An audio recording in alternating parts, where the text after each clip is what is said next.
On commence par l'étirement au réveil. Premier bloc qui consiste à s'étirer comme au réveil, en écartant les paumes le plus possible, contractant les muscles de son dos. On joint les doigts, paume de main vers le haut, je m'auto-grandis le plus possible. Je souffle, je relâche. J'inspire, je m'auto-grandis. On va passer devant, on va chercher à pousser vers l'avant et à arrondir le plus possible notre thorax. Même chose, je montre le profil. J'inspire, je reviens et là au contraire, je cherche à aller le plus possible m'ouvrir. Je souffle, j'arrondis. J'inspire, je souffle, j'arrondis. On enchaîne en dissociant les doigts, paume de main vers le haut. Cherche à étendre sur ce plan-là. Sur le côté, idem de l'autre côté. J'inspire.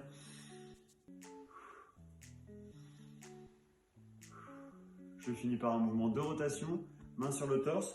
Le tronc ne bouge pas, le bassin non plus. Je cherche à tourner au maximum mon thorax. J'inspire, je tourne.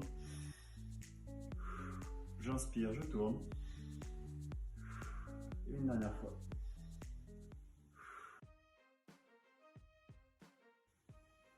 On enchaîne sur un ni oui ni non. Ici, je réalise le non en amplitude partielle pour commencer. Si on se sent à l'aise et il n'y a pas de douleur, j'essaie d'aller un petit peu plus loin. J'étire les groupes musculaires au niveau du cou. J'enchaîne par le oui. La flexion, souvent bien tolérée. L'extension un petit peu moins. Je ne vais pas très loin. Sans inconfort, j'essaye quand même d'y aller. Je retourne en flexion. En extension. Je réalise ensuite un mouvement de pendulaire avec mon cou. Quelque chose de plus fluide. Admettons 3 fois 3 pendules. Je réalise ensuite des rétropulsions, c'est-à-dire faire le double menton. On garde le regard à l'horizontale. La tête ne fait pas de flexion ou d'extension, mais tout simplement s'en va vers l'arrière. Mouvement plus difficile à comprendre, mais intéressant à venir explorer.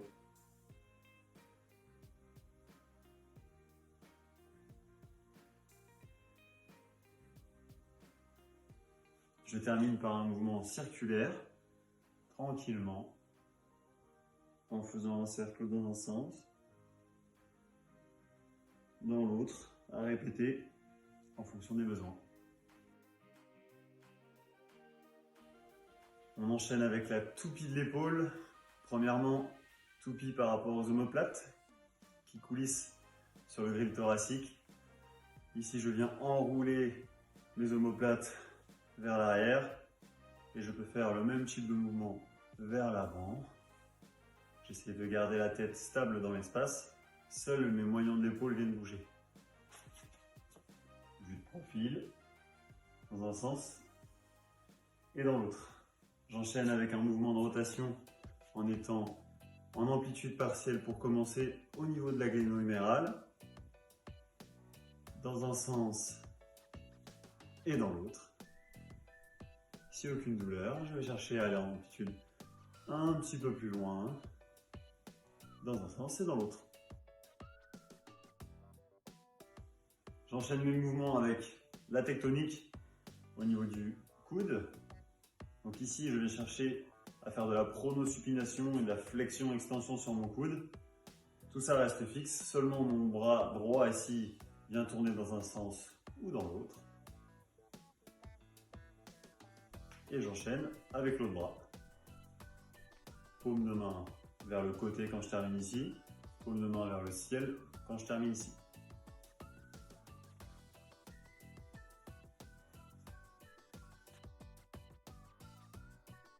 On continue avec le jeu du poignet et de la main.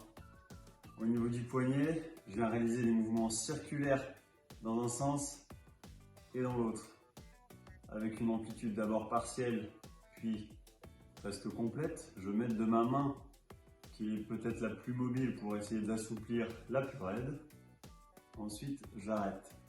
Je passe au niveau des doigts où je viens chercher à tendre les doigts le plus possible et à les refermer le plus possible.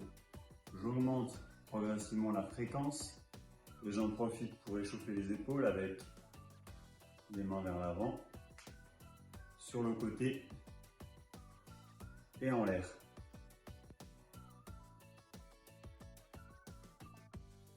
Je passe ensuite sur un étirement activo-dynamique. J'étire ici mes fléchisseurs de poignet environ 6 secondes.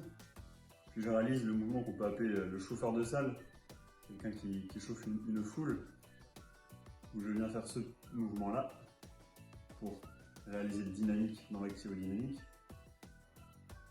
Ici, je fais la même chose de l'autre côté. Je viens étirer progressivement mes fléchisseurs. Je sens une tension dans l'avant-bras et je termine par un travail dynamique. Je peux faire de même avec mes extenseurs de poignet, coude tendu. Je viens fléchir mon poignet et mes doigts. Et là, je réalise le mouvement du videur qui dit à la personne de partir. Idem avec l'autre côté. Je sens une tension dans l'avant-bras pour le coup ici. Je relâche ma tension et je termine en dynamique. Une fois ou plusieurs fois en fonction de la profession. On retombe au niveau du tronc et on part sur le mouvement de la danseuse du ventre ou du danseur du ventre. Je vais réaliser le mouvement circulaire avec mon buste qui ne bouge pas dans l'espace et mon bassin et mes hanches qui viennent se mobiliser. De manière circulaire donc, dans un sens et dans l'autre. Ici, une vue de profil. Une fois que j'ai terminé ça, je m'entraîne, pareil, en ne bougeant ni en haut ni en bas, à venir emmener le bassin en rétroversion ou en antéversion. Je remonte un petit peu, en rétroversion ou en antéversion. Quelque chose de pas forcément évident pour tous. Pourquoi pas s'entraîner en dehors des heures du travail? C'est hyper important pour comprendre le positionnement de son dos et avoir un dos sain.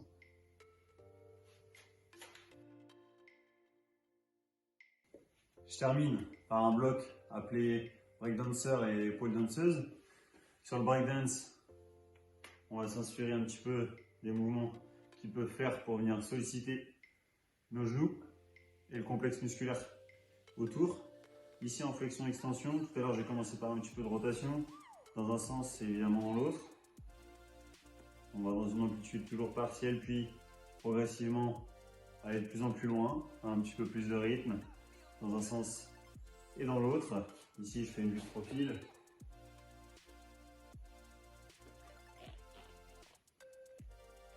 Ensuite, je viens écarter les jambes, plus que la largeur d'épaule.